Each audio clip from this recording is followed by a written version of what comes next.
In today's show, Jerami Grant isn't getting traded to the Lakers, at least not right now, so where else might he land? Welcome to Locked On Blazers. Let's get into it.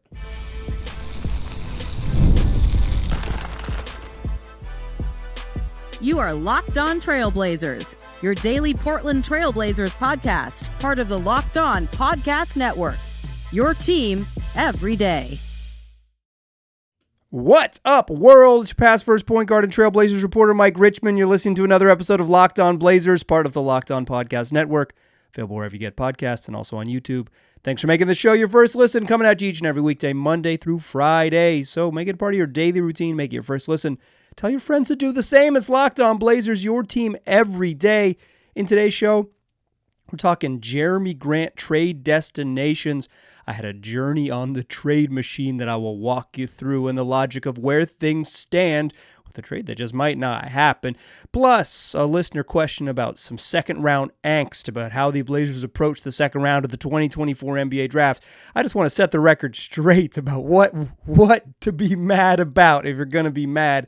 And finally, I watched the end of DeAndre Ayton's Olympic journey, which came to a close in Valencia on Sunday afternoon. I'll talk about that because I thought DA played well. It was a fun game, and the Bahamas came up just short against Spain. Let's talk about Jerami Grant, though. We've been reporting this, and by reporting, I mean aggregating in an audio world, but it had been first reported by Yahoo Sports like the week of the draft that the Lakers were interested in Jerami Grant. And on that show, like prior to draft night, I laid out here that the Lakers only had 2 picks to trade, 29 and 2031, due to picks that they owe to New Orleans and Utah in upcoming drafts, and rules about trading draft picks in consecutive seasons, and also about not having intriguing young players to trade. They're not going to trade Austin Reeves. They're not going to trade Dalton Knecht nowadays. But even before the draft, it's like the math was obvious. It was going to be Gabe Vincent and Rui Hachimura and the picks, and right there on the show, I mentioned this before the draft. 1 pick, not enough. 2 picks, too much. And then that would be kind of the impasse and why and where the negotiation would happen. That was me just guessing, reading the tea leaves and understanding who has what to trade. Since then, people with varying levels of anonymous sources have claimed the same thing, that the holdup is two draft picks. The Blazers want 2 draft picks. Like, duh, that's why you listen to the show, right? Because you can follow the logic before some anonymous sources can catch up with the same logic you are following. No disrespect to anyone's anonymous sources. Just like I really, really want to stress here. You can do this in your own home. You can just like map out the basic logic of how NBA trades work in your own home based on the little bit of knowledge you have. The Lakers are interested. What do they have to trade? But that's the impasse we're at, right? It's like the Lakers trading 2 first-round picks, particularly that deep out when your roster includes a 40-year-old and Anthony Davis, who will be 36, I believe, in 2029. It's like, you don't want to trade 2 unprotected picks that far out for Jerami Grant. It's just not a good enough player to trade. So they're at an impasse. That's the Lakers' interest in Jerami Grant is real, but the idea that they can get him was always going to, it's going to be hard. There's going to be hard for them to. They've got very limited things to trade. So what I did was I said, well, where else could he land? Because that's what some of you have asked me over the course. Is like, where else could he? What other teams could be interested in Jerami Grant? And the answer is, it's a small list. Like, I think, first of all, because it's a small list because Jerami Grant's pretty good and he's 30 years old. So teams that would have interest in him are going to be teams that are much closer towards contending, generally speaking. Like, there's always like the weird, what is Detroit doing type of thing. And some teams may surprise. And I guess, like, in general, when I was like cooking up fake trades, I would have never guessed that the Blazers would have sent out multiple first round picks in order to acquire someone like Denny Avdia. So certainly things could surprise, right? The Blazers can head in different directions that I might not foresee. But as just like looking around and clicking around on the various trade tools publicly available trade machines on the internet, I've used several of them because some of them have weird math that I don't think is correct. I don't see a long list of suitors. A lot of teams are just expensive, and it makes it hard to work. Like you think, like I think Memphis is a team that could make sense for someone like Jerami Grant. But making a trade work with Memphis is a little bit tricky because of their financial situation and who they have to trade. Like to some extent, I think getting involved in the Brandon Ingram deal whenever if I should say not whenever, but if the Pelicans were to send out Brandon Ingram, trying to be involved in that. But what team wants 4 years of Jerami Grant? If you're not going to want to pay Brandon Ingram next year and you're the Pelicans, like, do you want 4 seasons of Jerami Grant at $30 million? It's not that simple. Other teams that maybe were in the mix and considering Jerami Grant, like Dallas, have already made their moves.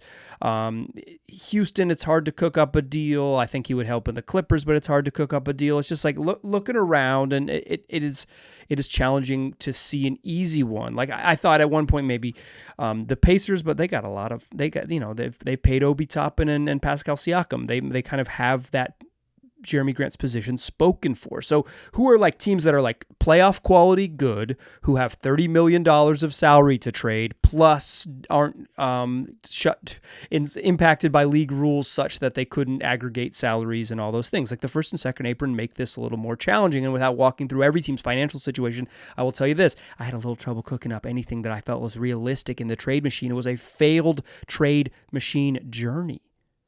I have one trade I'm going to present to you now, and I'm going to tell you right now, it kind of sucks.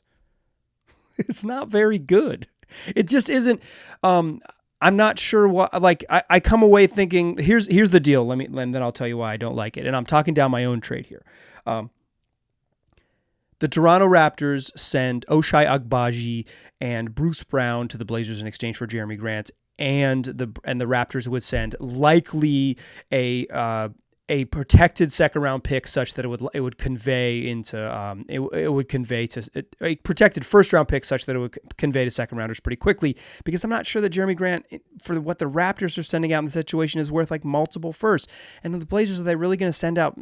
Do they want to send Jerami Grant out and not get picks back? Ochai Agbaji is kind of the reason that I'm pitching this trade, is because he kind of fits what the Blazers have kind of said and has been reported that they're after, and like the Deni Avdija trade. What Cronin says is he wants players, right? Players that he's looking to add players to the team, and Deni Avdija kind of fits this. It's like a young player under team control contract, and that's Agbaji. I think he's mostly a 2, but the Blazers aren't super deep at guard. They're pretty deep, but not very talented at forward, and they're very deep at center.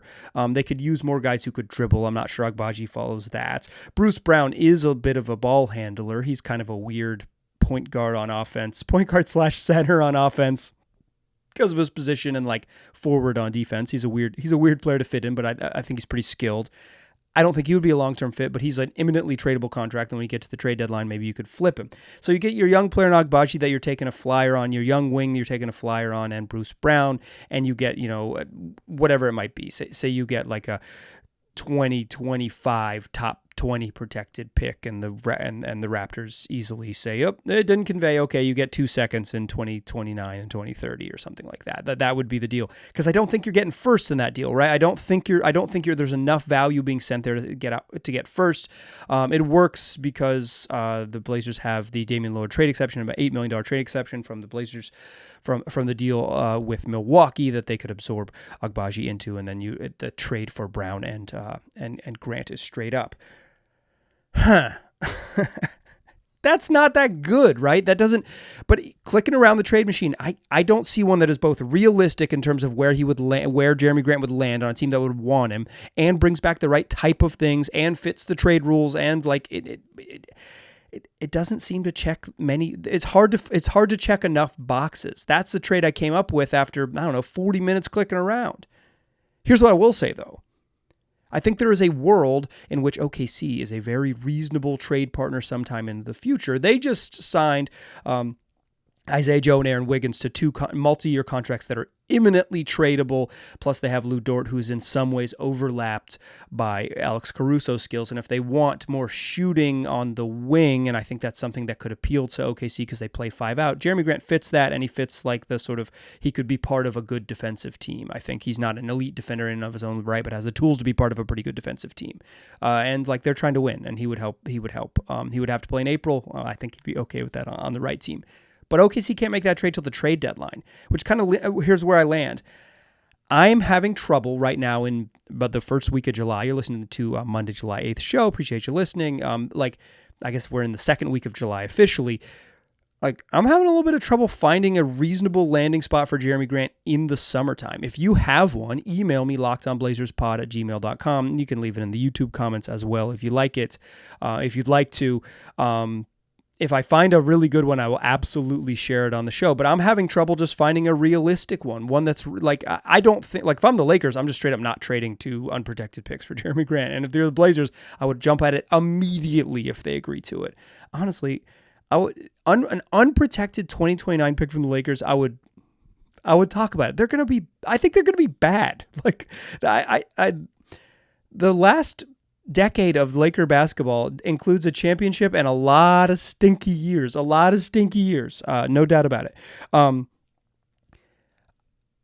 I think we're at a space when we're looking, and things come up quickly, and I don't have, concocting like convoluted 3-team trades is maybe not my greatest skill set. That's it's not my passion nor my skill set. But I think all of this is to say, when you ask like, well, where else would Jerami go if he doesn't end up with the Lakers? I'm having trouble finding an obvious spot. I'm having trouble finding an obvious spot that is legal and doable in July. The Blazers aren't in a major rush to trade him. They don't have a young player that's like directly behind him. He is not like standing in the way of Shaedon Sharpe and Scoot Henderson's minutes in the way that Anthony Simons is. Although that, like, if the 3 of them can play together it might not fit, but they could play together and each play a reasonable amount of minutes without much trouble. You just might have some stupid lineups out there. But like, Grant, there isn't like, it's like the Blazers aren't like itching to play Jabari Walker 35 minutes a night or something like that. Like that's just, it's not realistic. And they can't get away with playing the 2 towers lineups for 20 some minutes a night next to each other. So it's like Grant could just stay and play. He's under contract for 4 more years. He's not asking to be traded, although he did skip exit interviews and you never know. But like, he's at least in any public way, he's like, on Instagram, he's like walking around North Williams taking photos and looking like he's having a grand old time and going to Paris and dressing fashionable. As Duop Reith told me this year, the most fashionable person I've ever seen. So like, I don't think there's any crazy rush to trade Jerami Grant. I am in favor of them exploring it, but as I explore it in my very amateur way, I'm not seeing an easy one. If you have one, email me, lockedonblazerspod@gmail.com. I'll share it on the podcast. If it's good. If it's bad, I might just ignore the email. But if it's a good one, I will definitely share it here because some of you are better painters, better Rembrandts than me when you get on the trade machine. All of that first 13 minutes of the show is to say, like, the Blazers are willing to hold out for a good deal for Jerami Grant, and that better deal, I don't know if you're going to get a capital G good one, but the better deals may come in season, which means he just plays. He just plays in the fall, and they move on.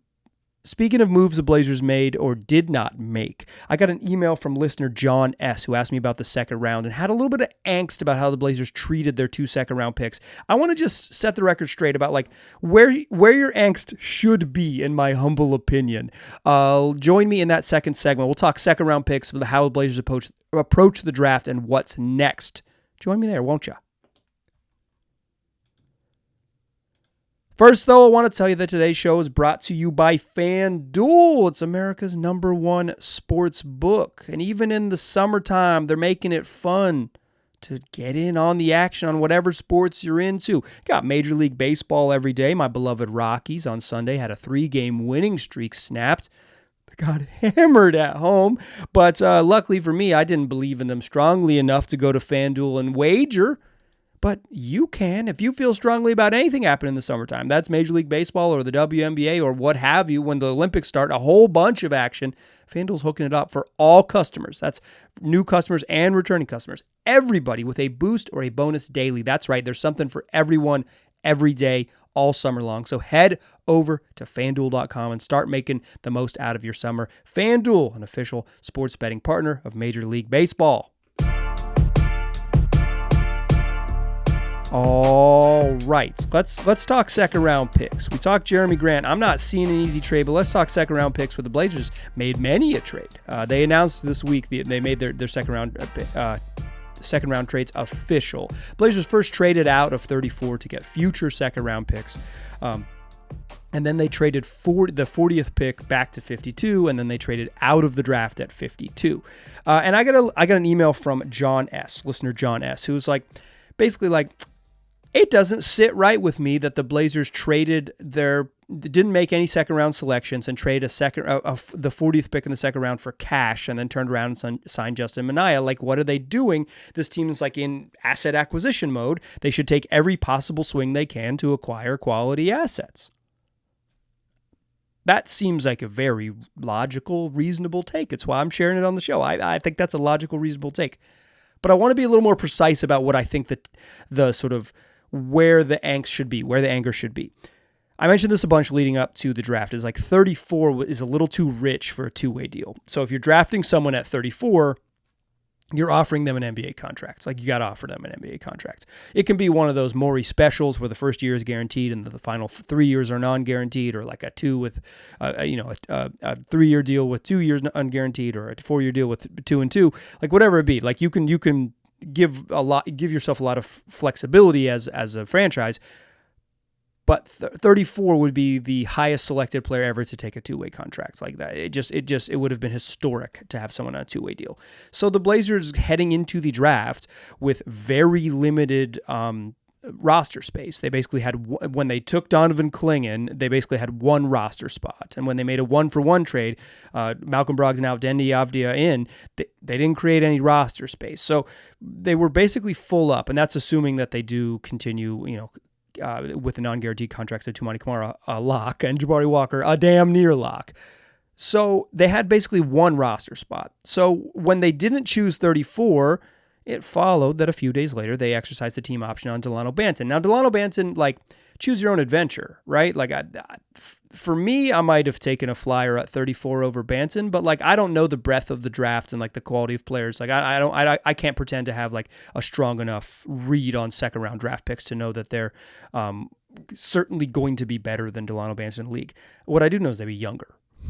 They'd be younger than Delano Banton in the league, but effectively the same money, a little bit less because Delano Banton's been in the league longer, but he's playing on a minimum. He's just playing on a minimum for someone with a little bit more NBA experience, but effectively the same amount of money in the grand scheme of things. The Blazers clearly liked Banton, or they valued the flexibility of his partial guarantee, and moving forward, that will give them some sort of wiggle room if they do make trades, an easy player to cut and waive, whereas a second round pick would not be that same thing because they'd have a guaranteed year. Maybe they value that flexibility and that wiggle room more than 34, but they chose Banton over the 34th pick, right? That's who they chose. They chose Delano Banton over the pick. So that, if you're going to be mad at that specifically. That's the thing, because Banton fills up the roster at 15. 34 would have done the same thing. If you don't, you'd have to make a choice. You'd have to waive Banton. They didn't want to do that. They clearly didn't want to do that. They when his guarantee date came a few days after the draft, a week after the draft, they picked it up. 15 full boat. 40 though is right in the range where you can sign a two-way deal. 40 is pretty reasonable to sign a two-way deal. Some guys drafting the 40s this year that I know of signed NBA contracts. John Furphy, I believe, but 40 is you could probably negotiate a two-way deal. The Blazers' choice to not do that is a little bit odd. I don't know that it's a crime. I probably don't have enough I don't have a strong enough grasp of every potential two-way signee on the market. And you can cast a very wide net for two ways to say that not picking a guy at 40 for the two-way slot is a crime, right? Is franchise malpractice. It's notable. I think it's worth saying like, this is a specific route they chose, and they chose to get cash. And whenever a team trades for cash twice and doesn't sign a guy, it's like, okay. But depending on what they do with the two-way deals, like they might sign someone you really like on a two-way contract, and then you won't really feel the pain of 40 so much. So I'll leave it at this. Like, if you're going to be mad about 34, the thing you're mad about is Delano Banton, and I think that's an okay thing to be mad about. You can say, like, I'd much rather have a rookie at 34 than Delano Banton. I think that's a totally reasonable take. I think that's what John S.'s take is essentially, and that's why I'm sharing it here. But 40, it's like, what do you value in a two-way? Like, what... If there's someone you had your eye on, you say this dude would be the guy. Sure, I'm with you. But I don't think I could say at 40, looking at the draft class and say this person is guaranteed to be better than like any dude that I don't know outside of the league or who's going to be an undrafted free agent. And maybe, and perhaps this is the truth, that the Blazers said, we look at 40 and we have 12 players in this tier. And we know that at least 3 of them are not going to get drafted. So we can just sign an undrafted free agent for that two-way spot. And for our troubles, we can get some cash considerations. 2 birds, 1 stone. Everybody's happy because you get a little cash on the side for ownership, and you still get the exact player you wanted as an undrafted free agent that you signed to a two-way deal. And like you get it done. The fact I think that is causing some angst, is probably causing some angst for John S. and many of you, is like that they haven't signed that undrafted free agent yet. I would say be a little bit patient. There's still some stuff to be a little patient, not be a little impatient. I would never give you that advice. Be a little patient because like the summer's still going to shake out a little bit, but I think this is worth noting that this was a little bit of a weird approach to the second round. I think that's fair. I don't think it is like a thing to be up in arms about. And I don't think reading John S.'s email that John was up in arms, but I think I've had some other people who've mentioned it and maybe more aggressive ways on the email, lockdownblazerspod@gmail.com. And I want to say, like, I think there's some reasonable complaints to have, but I want to be precise about, I think, what the complaints should be, because I think saying this is the thing they chose, and I'm mad about it, not just saying, like, they could have signed anyone. They couldn't have. They made a decision. They made a Delano Banton decision. And so if you're going to be upset with a fine point. Okay. DeAndre Ayton played in the final game of an Olympic qualifying tournament in Valencia on Sunday, and his team came up just short against Spain. Let's talk about what it looks like. I watched the game. I thought it was an enjoyable one, and DA was pretty darn good. Join me in that third segment, won't ya? First, though, I want to tell you that today's show is brought to you by BetterHelp. Therapy can be really valuable for you regardless of what you're going through in your life. If you're going through a major acute trauma, then therapy can be extremely valuable, helping you navigate the challenges of a major traumatic event in your life. But you don't need to be going through major trauma to benefit from therapy. You can benefit from therapy because just life is hard, and developing the tools to go through the minor trials and tribulations of existing in the world can help you get to where you want to go, or at least, like I said, develop the tools to help you become the best version of yourself. There are a lot of ways to do therapy, and BetterHelp is one of the most convenient and one of the most affordable. So if you're thinking about starting therapy, give BetterHelp a try. It's entirely online. It's designed to be convenient, flexible, and suited to your schedule. All you do is fill out a brief questionnaire, and you get matched with a licensed therapist, and then you can switch therapists anytime for no additional charge. So you make sure that you have someone, a neutral third party that you trust as you navigate through life's challenges. Stop comparing yourself to other folks and start focusing on the work that you can do to make yourself the better version of yourself. Stop comparing. Start focusing with BetterHelp. Visit BetterHelp.com/LockedOnNBA today and get 10% off your first month. That's BetterHelp, HELP.com/LockedOnNBA. Still a pass first point guard. I'm still Mike Richmond. You're still listening to Locked On Blazers. DA's journey came to an end. DeAndre Ayton and the Bahamas lost to Spain on Sunday afternoon, tipped off about 11:30 a.m. Portland time, and Spain came away with an 86-78 win. Spain claims the final spot, or I guess not the final spot, there's no game tomorrow, but one of the final spots in the Olympics coming up at the end of July, and the Bahamas go home. The game was in Valencia. Talking like a Sunday evening in the host nation's backyard to go win to make the Olympics. Not an easy game, obviously a super challenging game.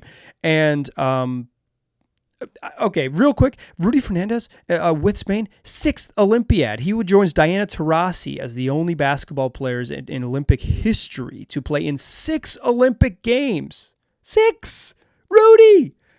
Blazer legends, man, 2009, 2008, Mike Richmond, I was a pretty big believer in Rudy Fernandez. His rookie season, I was telling my friends, I was a young man, I was telling my friends, I think Rudy Fernandez is better than Greg Oden. I was wrong, but I was saying it at the time. Okay, anyways, DA in the Bahamas. They really, they could have benefited from having a point guard. They got dudes who are buckets, Buddy Hield, Eric Gordon, EJ for my real heads. If you go way back, that's Eric Gordon, EJ. He is a bucket. He's not a point guard. He's a combo E guard. Famously got mad when the Pelicans drafted another combo E guard. Neither of them are point guards. VJ Edgecombe's 18. He's a wing. Like they don't have a point guard on the roster. And I feel like they were a little disorganized today. They turned the ball over a lot against Spain, and that got them. Like the reason they lost this game is because they shot bricks in the middle quarters, and then the second and third quarter they shot bricks and they turned the ball over too much. DA was pretty darn good. He wasn't like electric, and I thought other like in the other tournament games that I had watched, and I did not see the semifinal on Saturday, but DA was great in that game. Box score watching, he was pretty dominant, 24-17. But like in the games I watched, he just didn't play against teams that had NBA caliber bigs, right? And he scored pretty easily and efficiently because has incredible touch. He scores pretty easily and efficiently in the NBA. But I think Spain has enough like NBA kind of like, rotation-y bigs with Billy Hernan Gomez and Santi Aldama, who's mostly playing power forward in the Spanish lineups, even though he plays like 3 and 5 in Memphis, and Usman Garuba, who I thought was whose physicality gave DA a little bit of trouble. It's just like, I think Spain's the number 2 team ranked in the world in FIBA, and they have the depth. They have talent depth that the Bahamas doesn't, and I think made things a little bit harder on DA. A little bit harder, though. He still had 17 points, 14 boards, and shot 8 of 14 from the floor. Missed his only 3, so he shot 8 of 13 from 2. They didn't really start going to him until the third quarter. Like, they really started, and by going to him, like, direct post-ups. He scored in other ways, but, like, truly, like, throw it into the post until the third quarter. They, like, really gave him touches, and he was more efficient in the third quarter. But, like, this game was close, tied at 17 after 1, and Bahamas was led by 6 early in the third quarter, and it's like, all right. I think Buddy Hield hit one of his 2 threes, and it's like in the early second quarter, and it's like Bahamas might win this. Like this is a team that's good enough, but they had a really really rough close to the second quarter. Spain hit 2 threes. They have point guards, Sergio Yul and Lo Brown. Go Wolfpack legend Lo Brown, my favorite Spaniard. They can run pick and rolls and get big guys easy touches, and I thought Lo Brown wasn't very good shooting the ball, but he did a good job just kind of like making the Bahamas guard. And Sergio Yul is just like such a veteran, like had a gross 3 at the end of the first half and like a really funny floater in the third quarter where it's like that's an old man playing basketball. Bahamas just kind of. They lost touch a little bit at the end of the second quarter and then never got back. That was it. It was just like 2 big threes late from Spain, a corner 3 from Lo Brown, and then a wing 3 from Sergio Yul. And it's like they just they got down by double digits and they cut it to 9 at the end, or 8 or 9 at the end at halftime, and they just couldn't make real traction and make it close, and they never really threatened. Again, a bad close to the third quarter. That was kind of a trend. And then the Bahamas came out and played zone in the fourth quarter, and it just like it didn't do anything.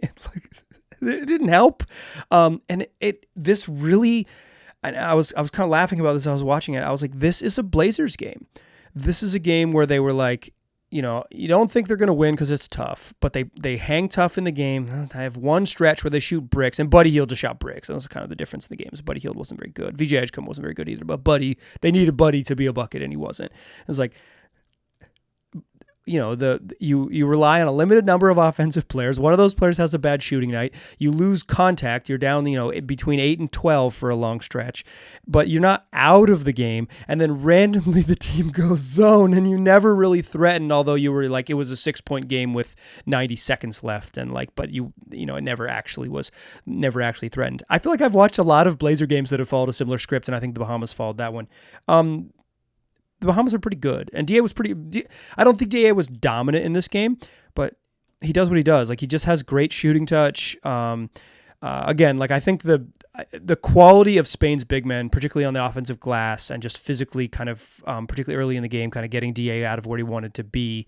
I think that was notable, but Ayton still like shoots really efficiently, can score over the top of anybody. He had a move against Usman Gruba in the third quarter that was just like, you can't guard him. He faked to the middle and spun baseline for a jumper, and Gruba just went the wrong way, and DA easily hit a jumper. It's like, dude has those skills. He's like he's like anachronistic in some ways with his skill set, but he's outside of time. But he wasn't the reason they lost. I thought DA was good in this game. He just wasn't great, and they probably needed him to be like excellent, like best player on the floor quality, and he wasn't quite that.